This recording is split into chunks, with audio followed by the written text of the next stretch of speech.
anything online, do anything to I was just like, whoa, woe is me. It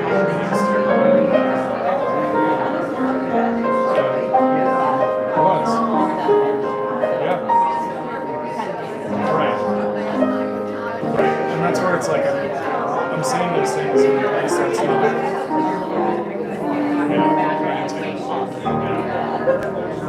So be like,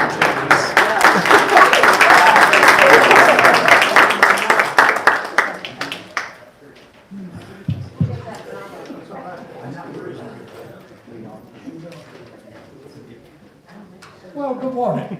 Good morning. And welcome to the Unitarian Universalist Congregation of the Shenandoah Valley.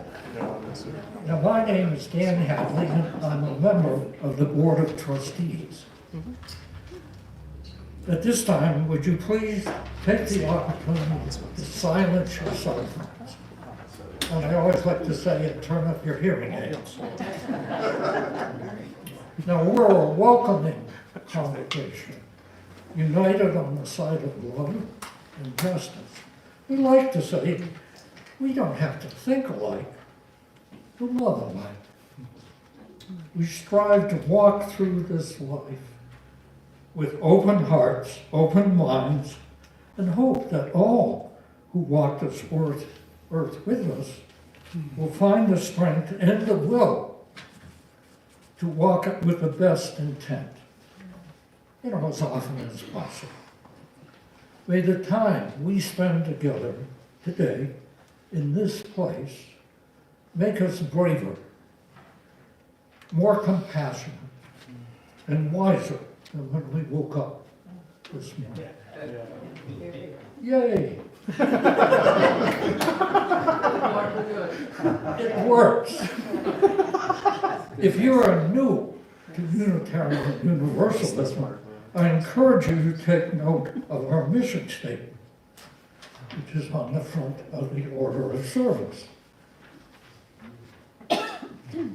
We also work together to promote and practice the 8 principles which are printed on the back of the order of service. Now, it's our tradition to welcome first and second time visitors, or those who haven't been here for a while. And invite them to stand, and if you're comfortable, then introduce yourself. Tell us where you're from. So let me start on this side. Any new or returning visitors? I'm Joe Robustelli. Yes. I'm from Hendersonville, originally from the Bronx.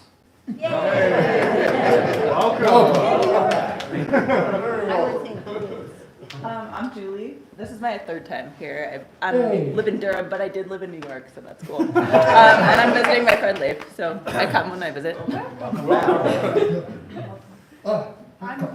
and also originally from New York, but we moved to Hendersonville from Mexico.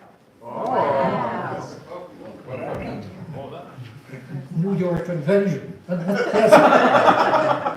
name's Ed, and I'm nowhere exciting as those guys are. I'm from Springfield, Virginia. Been to the Fairfax UU up there. Welcome. Welcome. Well, we're doing real well on this. Okay, now it's your turn.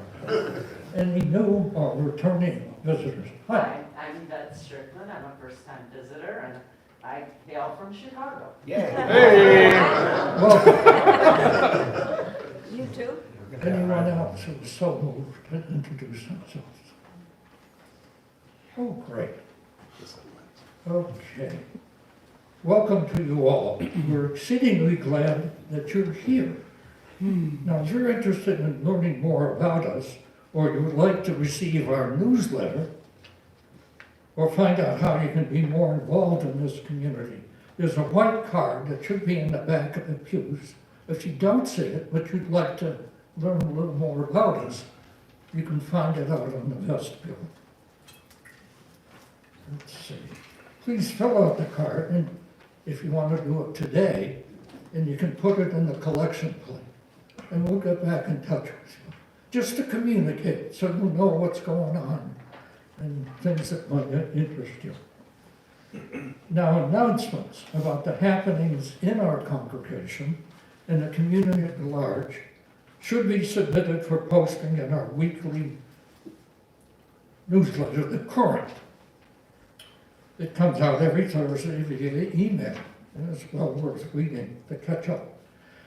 It's sent to all members, friends, and those who have expressed an interest in this congregation and have shared contact information with us. Now, if you have announcements you'd like posted in the Current, please send those to the office administrator assistant. I'm sure you're all writing this down.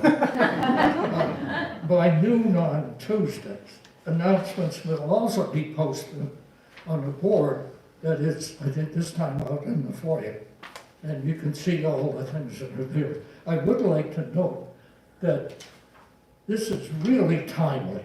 This is the last day to sign up for the round robin dinners. See the bulletin board or speak to Marty Saltzman, who is outside. There she is. So you can sign up today. These would be small groups, maybe 6 to a dozen people getting together to share food, break bread together, and just learn more about each other and the congregation. Okay.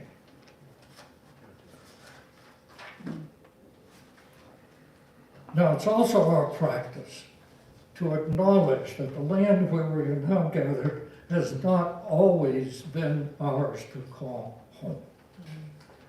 UUCSV acknowledges with respect that the land we're on today is the ancestral home of the Cherokee and of other indigenous people for 10,000 years or more. The Cherokee, through stewardship, understanding, and conservation, survived and thrived today on this land. We acknowledge their enduring connection to their homeland.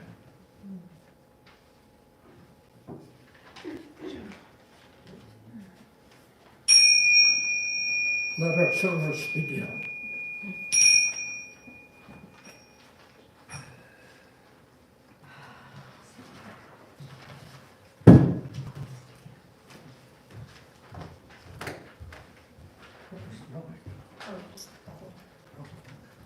Thank you.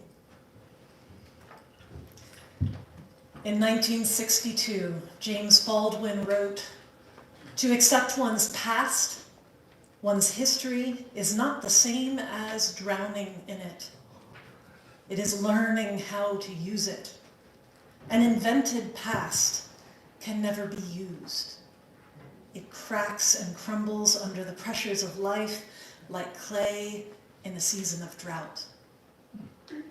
Today, I invite you to bring history, your own, that of this country, that of Unitarian Universalism, into the receptive light and warmth of this gathering.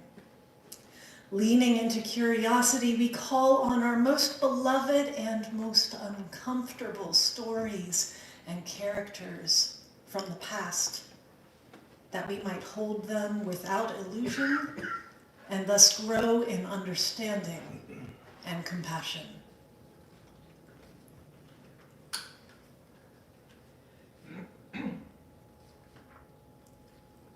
So may it be. Our opening hymn this morning is number 12, O Life That Maketh All Things New.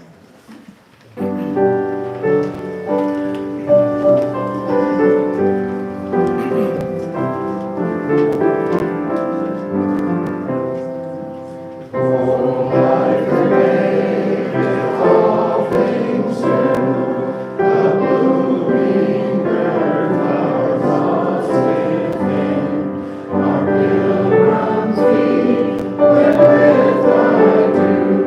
in gladness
reading comes from the book Black Liturgies. It's written by female African-American author Cole Arthur Riley.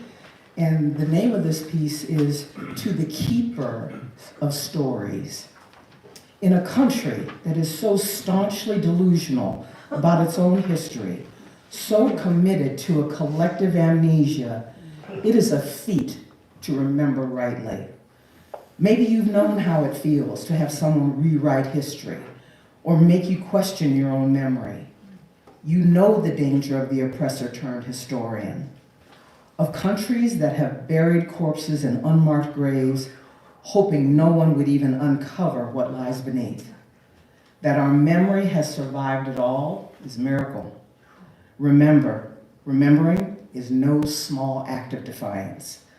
My grandma knew pain as her mother did, and her mother's mother. But whatever integrity and beauty lived in them survives in me. Toni Morrison compared memory to the Mississippi River, which had been redirected and straightened out by humans to make room for houses and carriages, but still floods the places it once was. Floods is the word they use, but in fact, it is not flooding, it is remembering.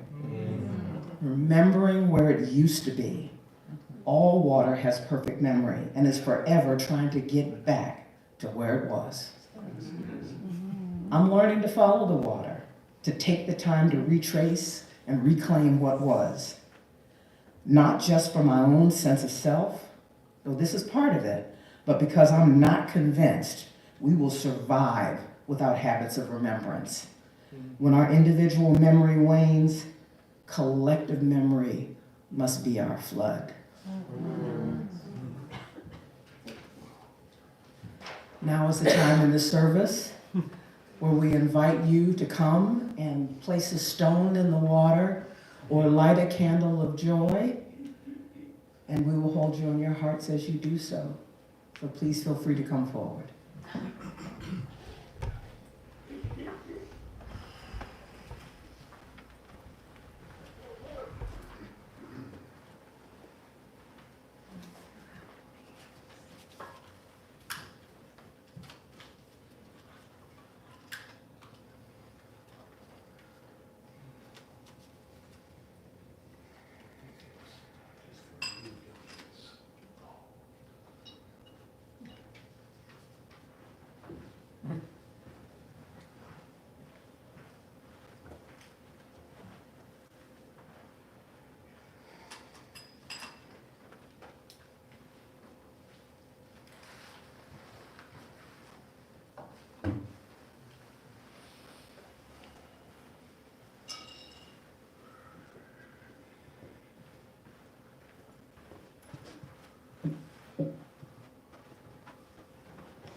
Is there anyone that needs me to bring the stones in the water to you?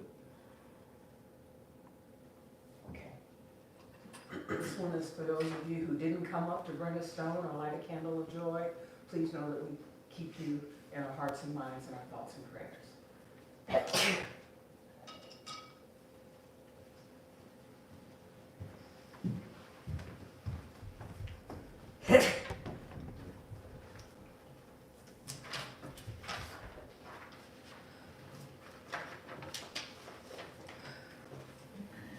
Let us take a moment to honor the ancestors of this church, the people who first came together to create a home for liberal religion here in Black Mountain, who worked to raise money for a building, who sat in committee meetings and created bylaws, who chopped and marinated and baked for potlucks, who painted and weeded and pounded nails and washed countless dishes, who gathered to worship, to learn, to grieve, to heal, to serve, to build justice, to transform their lives and this world. We are the recipients of an incredible gift and a beautiful vision.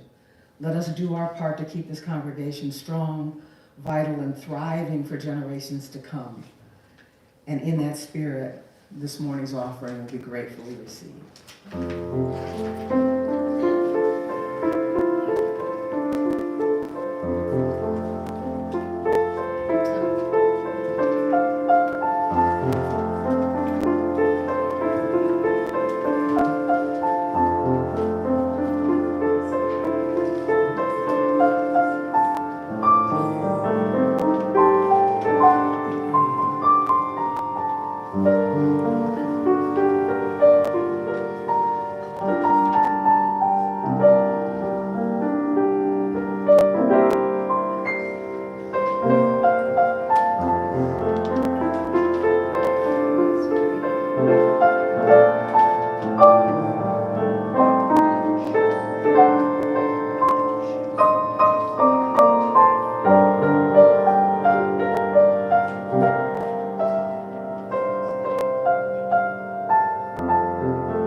Thank you for your generosity.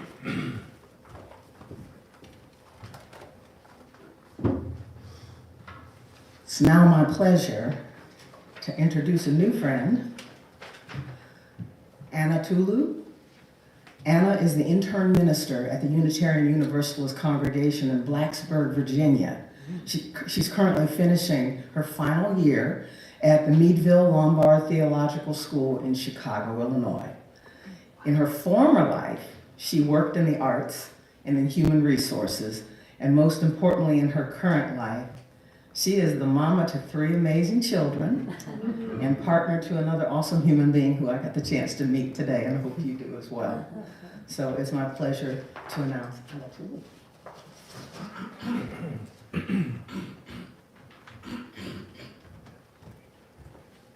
Our meditation this morning is from Utah Phillips. Utah Phillips is a pacifist, anarchist, sometime hobo and storyteller.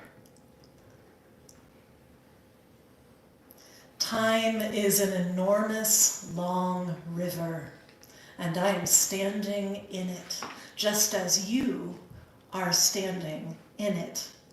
My elders are the tributaries, and everything they thought and every struggle they went through and everything they gave their lives for and every song they created and every poem that they laid down flows down to me. And if I take the time to ask, and if I take the time to see, and if I take the time to reach out, I can build that bridge between my world and theirs. I can reach down into that river and take out what I need to get through this world. Bridges from my time to your time, and from their time to my time. And we all put into the river and we let it go and it flows away from us until it no longer has our name, our identity. It has its own utility and its own use, and people would take what they need and make it part of their lives. Let us hold these words in contemplation for a moment of silence.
The striking of a match.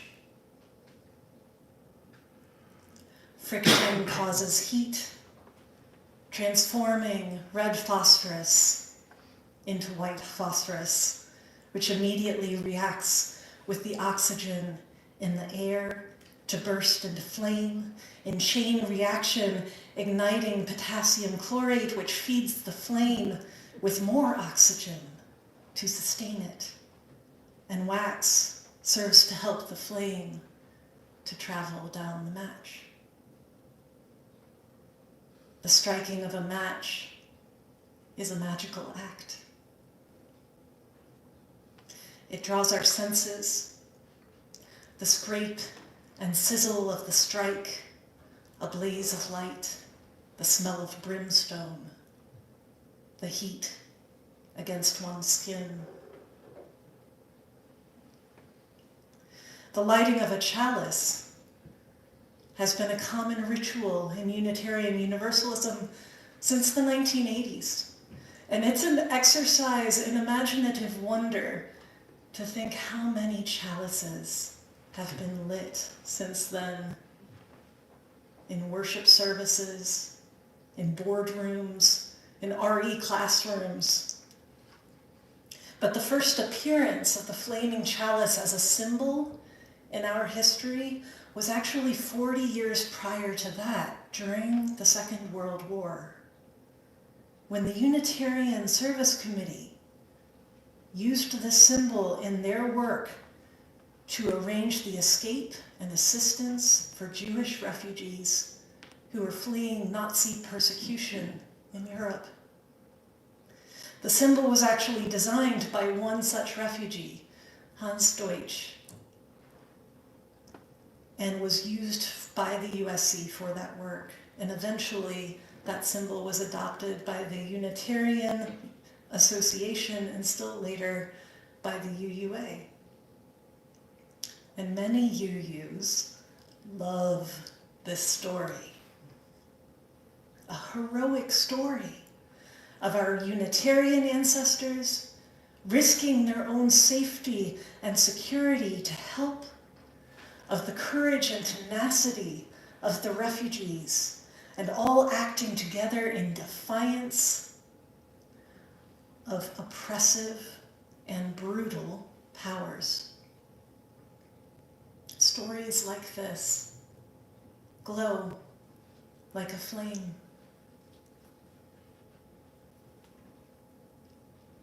It is often a source of comfort to remember the good done by those who came before, to remember our ancestors as heroes of great virtue. And when we honor the best of who they were, it makes us feel good about who we are. That being the case, I can also understand the urge, the tendency to erase or minimize the mistakes of one's ancestors. And if the mistake or harm was too great, folks often prefer to forget them, to erase them, or to cast them as a villain. Now, to vilify a person, to flatten a person into just a bad guy, is dehumanizing, yes? Well, here's the thing. When we glorify or romanticize our ancestors, so too do we dehumanize them. We are dehumanizing them if we put them on a pedestal, because either way, hero or villain, we are not holding them in wholeness. We are cutting off half of who they are. Humans are neither perfectly good nor incorrigibly evil, not ever. And yet we often seem to think that we honor our ancestors by denying half of who they are. If we accept that we are the legacy of all who came before, and if we accept that we are inextricably connected to all who came before, then guess what? Denying half of who they were means denying half of who we are.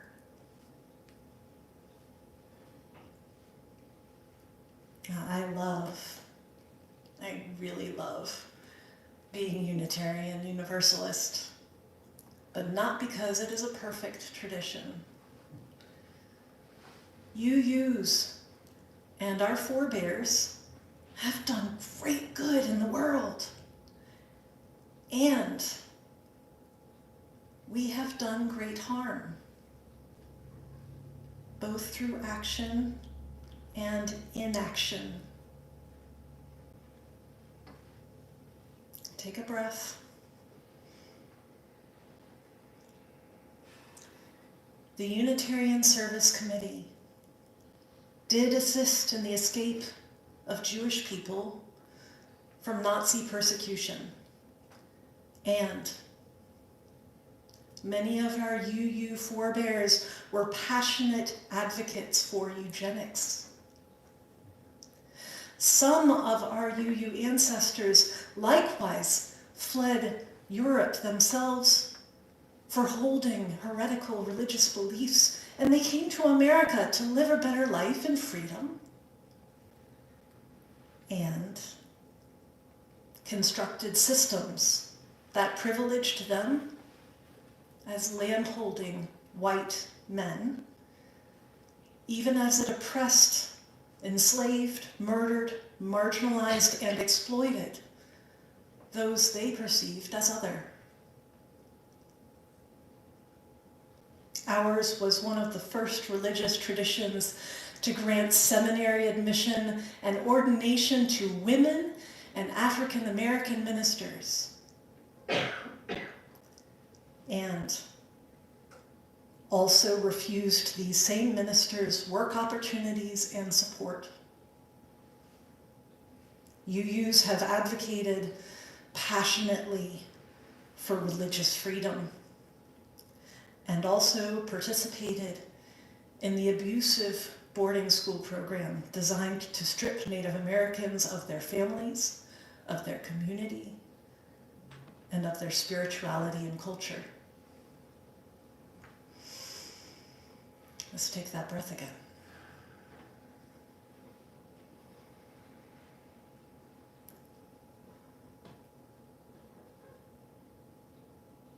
It's a lot. It's a lot.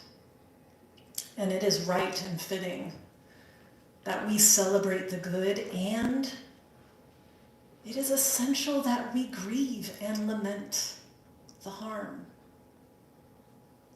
That legacy has shaped us just as much. And to deny it would mean that those mistakes, those harms, were lessons wasted. We do neither love nor honor to our ancestors by denying half of who they are. And I want to be very clear, for those among us who have been harmed by those who came before them, for those among us who have experienced personal or generational trauma, that I am not suggesting that we love those mistakes, nor condoning the harm done. Love requires accountability. Wrong action needs to be named, and harm needs reparation. Love requires that we come to terms with the messiness of our pasts. Love requires that we name this complex wholeness and resist the comfortable impulse to demonize or idealize. We as Unitarian Universalists and individuals have been shaped just as much by virtuous acts as by damaging ones, as much by the mistakes we made as by the things we got right. We have been shaped as much by the hammer and the chisel as by the tender caress. We inherit from our ancestors not only all they have been and done and how they have held us, how we hold them also shapes us. If we can only acknowledge a perfect version of them, is that all we can acknowledge in ourselves? How then can we love our children and all of those who come after us, whose ancestors we are becoming? If we deny half of who our ancestors were, we deny half of who we are. And there is no wholeness, no room for grace.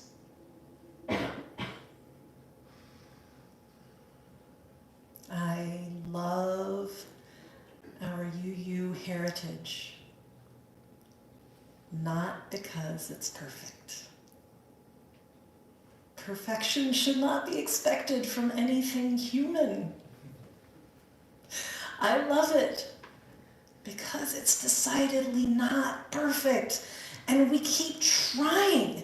We screw up and we name it, and we keep trying to learn from our past and our current mistakes. We keep trying to build on our successes. We keep trying to live into our values as we teeter between legacy and heritage.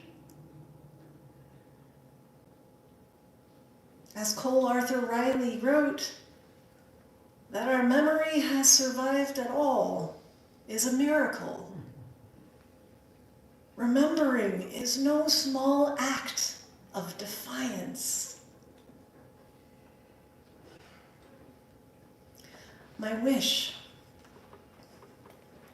my prayer for our faith tradition is that we learn how to throw off the confining hold of perfectionism, that we push back the clinging grip of shame and make room. Make room to bring love into the center. Love without illusion. I want Unitarian Universalism to grow in resilience, in its capacity, in its ability to hold its collective ancestors, and by extension, all of us, in wholeness. And in so doing, we transform our legacy. When you use light the chalice, our chalice lighting words often focus primarily on the light, the warmth, the flame, the fire, the striking of a match is a magical act. But the chalice is just as important. It is a vessel that is open and receptive, capable of holding everything we put into it, all of it, all of us. And it is from this authentic wholeness that grace can bloom.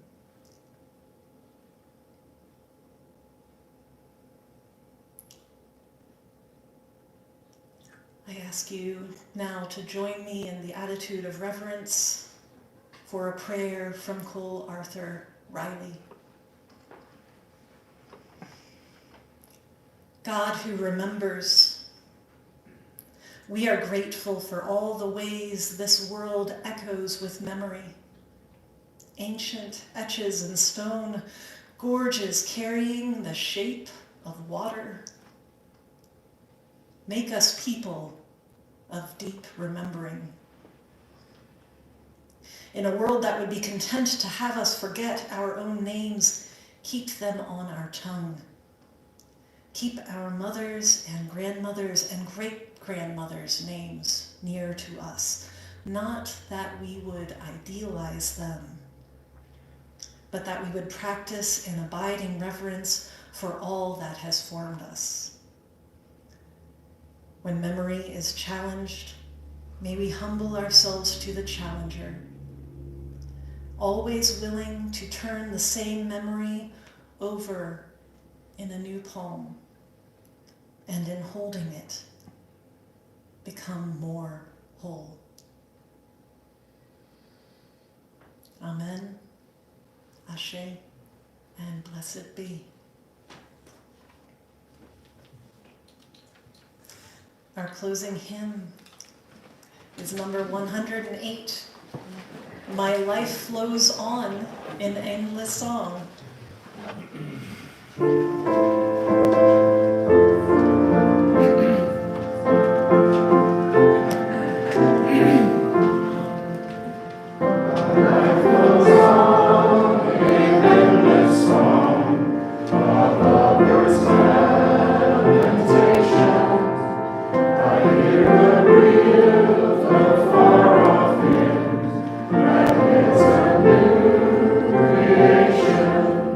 Through all the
extinguish our chalice, let us carry within us not only the fire of commitment, the light of truth, the warmth of this community, so too let us carry the chalice within us, that we may grow in our ability to hold all who came before, all of who we are, and all who follow after. From this wholeness, may grace bloom in abundance. So may it be.